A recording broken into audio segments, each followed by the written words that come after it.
Okay, so now I'm going to show you how to thread the two parts of the machine, that is the bobbin thread and the main thread.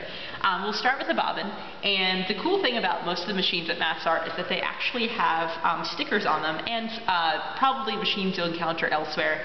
They'll either have a manual that comes with it, or they'll have stickers on the machine to show you step by step what to do. So you can actually see here on this machine, when you open the bobbin flap here, I don't know if the bobbin case door, you'll see this little pictorial of how to put that together. So it's pretty simple, and you just want to follow those directions. Again, they may vary a little bit machine to machine, so make sure you're doing the right thing for your machine so that you'll get the machine to work correctly.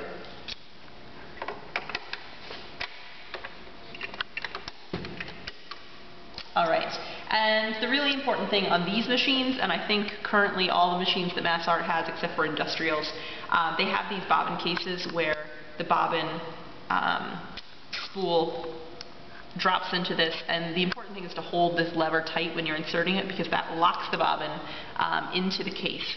Otherwise, it will not be inserted correctly, and you'll have some issues once you start sewing. And you can just let that thread trail off.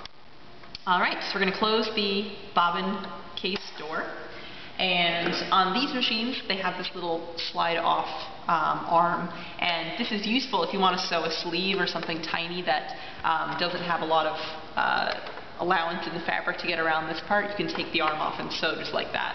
But for our purposes we don't need that today, so I'm going to slide that back on, and this is what the machine looks like fully assembled. Alright, next step is the main thread. So today I'm sewing with a red main thread and a purple bobbin thread so that we can see eventually how these two threads interact on the fabric. So the way we're going to thread, again, this is a little bit different according to the machines, but it's going to be coming from the top up here somewhere and ending up at your needle. As I said, or maybe didn't say, but as I mentioned with the difference in machines, sometimes a machine will have a door here and you'll open it up and the thread is stored, and many machines, however, have a top-loading thread up here. So you'll find a peg either on top of the machine, or this one kind of pivots out like that. We're going to stick our spool on. And then there will typically be a couple of points where your thread will anchor on top of the machine here, and this helps the thread stay threaded on the needle and not get caught. So on this machine we're going to go around here and through this loop here. And now the cool thing about most machines is that they're going to have some sort of a guide for you to remember to thread the machine. On this one you have these little arrows. This is pretty typical. The first, you're going to work from right to left here. So you're going to start here, there's a down arrow, that means to go through this slot here, and then we come down here and we see this U-turn arrow. We're going to pull it up here.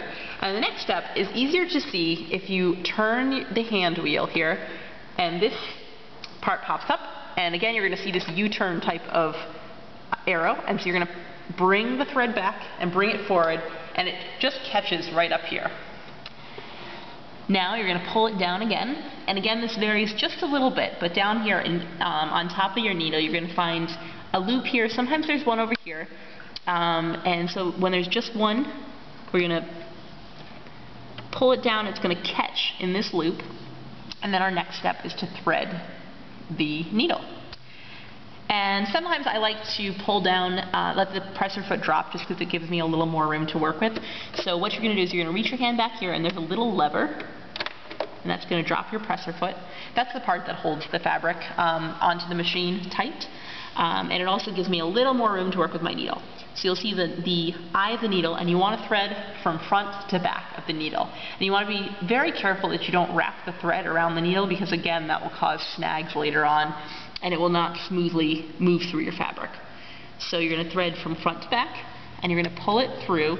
And again, this is the point where you want to just double check, make sure you didn't wrap it around the needle. And you can bring your presser foot up again, and there's a little groove in front. Just pull it through and let it hang out the back. Alright, so we've threaded our main thread, and now our next step is to get it to catch the bobbin and make sure that everything is threaded correctly before we start putting our fabric in. So over here is the hand wheel. Now it has the function of moving the needle up and down, and when you thread the bobbin, which again, I'm not going to show you here, but they usually have a sticker on top of the machine that shows you how to do that. You want to pull your hand wheel out, and that disengages the needle. So if for some reason you start sewing with the foot pedal and you realize that your needle is not moving up and down, the first thing you want to check is to push in. So it's going to be out, push in your hand wheel, and that will re-engage your needle. If it's not that, then you got to troubleshoot somewhere else, but that's something to remember. So make sure that's in, and if you turn your wheel away from you, that would be clockwise, it's going to bring the needle down and then back up. And something wrong.